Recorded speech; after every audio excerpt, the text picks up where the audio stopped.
વાત એ કરવા જાઉં છું કે હિંગળાજ દેવ કેવી છે સાહેબ. પરશુરામે 21 વખત આ ધરતીને નક્ષત્રી કરી નાખી. કોઈ ક્ષત્રિય બચો ન હોવો પડે. ક્યાંય પણ પરશુરામના કાને કોઈ વાત કરે ફલાણા ગામની અંદર એક ક્ષત્રિય બચો છે, અન સાહેબી પોતાની ફરસી ઉપાડે અને ફરસીનો એવો ટંકાર થાય કે કોઈ સ્ત્રી કહેતા બાઈના ઉદરની માલપા જો બાળક હોય. રામાયણ કેવડી છે સાહેબ અને હિંગળાજ દેવ કેવડી છે એ વાત કરું છું.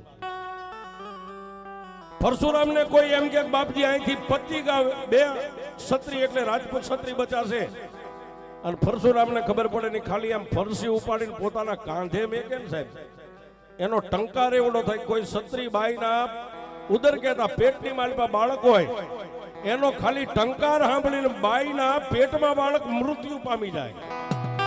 આવો પરશુરામનો ક્રોધ અને એની ફરસીનો એવો ટંકાર. પણ સાહેબ એમાં 2 ક્ષત્રિય બચા. આ તળપદા શાખા થઈ અને ક્ષત્રિયમાંથી જે કાંઈ તમે તળપદા કોળી કેમ બન્યા એ વાત કરું છું. કોઈ પરશુરામને એટલું કીધું કે એ બાપજી આ બપૈયા વનની માલમાં 2 ક્ષત્રિય બચા તમારી બીકથી છુપાવે છે. બપૈયા વનની માલપા રહે છે. પરશુરામે બપૈયા વનનો માર્ગ લીધો. માર્ગની માલપા ઝાડ ઝાખરા આવી પોતાની ફરસીથી કાપતા જાય અને ઓલા ક્ષત્રિય બચાને કાને ફરસીનો ટંકાર પડ્યો. પરશુરામ હવે જીવવા નહીં દે અને ન્યાથી ભાગ્યા સાહેબ. મોર 2 ક્ષત્રિય રાજપૂતો અને વાહે પરશુરામ ક્યાં ગયા?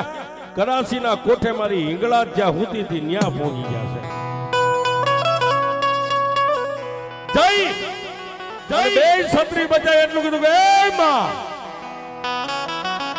માં અમે એવું કાને સાંભળ્યું છે કે માના ચરણે જાય ને એને માં કોઈ દી મરવા ન દેવા.